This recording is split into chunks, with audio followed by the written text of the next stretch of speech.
अचानक कश्तियां लाख नजदीक साहिल सही, पर खुदा फिर कोई चाल चल जाएगा। तूने मखमूर नजरों से देखा तो है, क्या करोगे अगर दिल पिघल जाएगा। परमात्मा ने कोई ऐसी बात रखी हुई थी कि वो हमारा एक्सपोर्ट का कुछ कोलैप्स हुआ, कोई एक बड़ा ऑर्डर जो सबसे बड़ा, जिसमें हम ये अब यहाँ की तो आप जानते हैं, नोएडा दिल्ली जब ये बन रहे थे तो कैसे आप एक्सपेंड कर रहे हैं ख्वाबों के साथ कि हाँ हम भी एक घर ले लेंगे, मेरा भी अभी एक एडवांस आ गया है और अच्छे से एक, उसी वक्त ये सब चीज़ें कोलैप्स हो गई।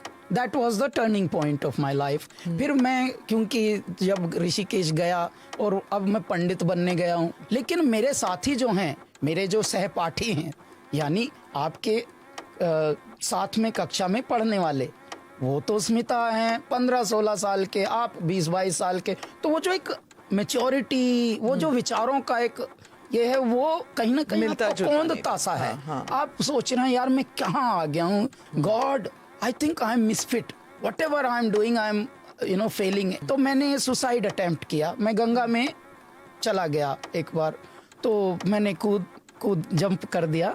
लेकिन क्या हुआ, कुदरतन बात देखिए कि कोई मेरे पीछे कूदा और मुझे निकाल के, और मुझे बदहवास हालत में उसने पूछा तुझे तो तैरना नहीं आता, फिर तू क्यों कूदा, मरने गया था। मैंने बोला हाँ मैं मरने गया था। उसने मुझे एक टपली मारी, तो टपली मारी तो मैं रूम में छुपा हुआ बैठा था अपने रूम में अगले दिन तक। स्मिता, काउंसलिंग नहीं, कुछ नहीं, एक थप्पड़। मैं अगले दिन तक रूम से बाहर नहीं आया, ना मैंने खाना खाया ना भोजन किया, और भगवान से एक ही प्रार्थना कर रहा था, भगवान मैं हर जगह विफल होता हूँ, हर जगह फेल होता हूँ, मैं मरने में भी फेल हो गया।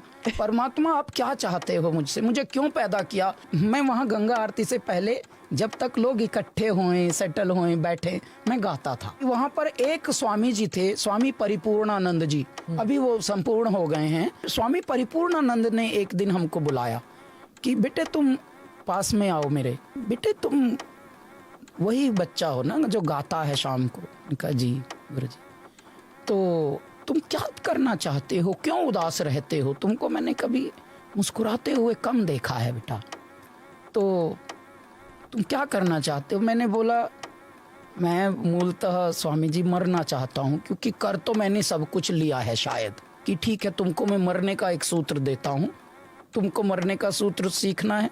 मैंने कहा हाँ गुरु जी, ये तो यही तो मैं सीखना चाहता हूँ, मेरे माता हैं, मेरे पिता हैं, मेरे फला हैं, ठीक है इनके लिए तुम जीने की यात्रा में आ जाओ, स्वयं के लिए मरने की यात्रा में आ जाओ। स्वामी जी ने एक बात कही कि बेटे जैसा गाते हो वैसे गायकी के भी एल्बम निकल सकते हैं। जिन दिनों हमारा पदार्पण हुआ फिल्म इंडस्ट्री में, जिन दिनों हमारा तेरी दीवानी आया, उन दिनों गाना क्या चल रहा था, भीगे होठ तेरे प्यासा दिल मेरा। हाँ। उसी जगह कैलाश खेर को परमात्मा ने उतारा, वही उसी दुनिया में उतारा, उसी दलदल में उतारा, महासागर में उतारा, वहीं गंगा तट से सागर तट पे गया, और उसको हिम्मत दी मेरे दाता ने कि तुझे जीत जीत हारूं, ये प्राण प्राण वारूं, ऐसे में निहारूं तेरी आरती उतारूं, तू धरे जहां पाओ तो मुस्काए ये धरती, हमारी बिनती सुन लो।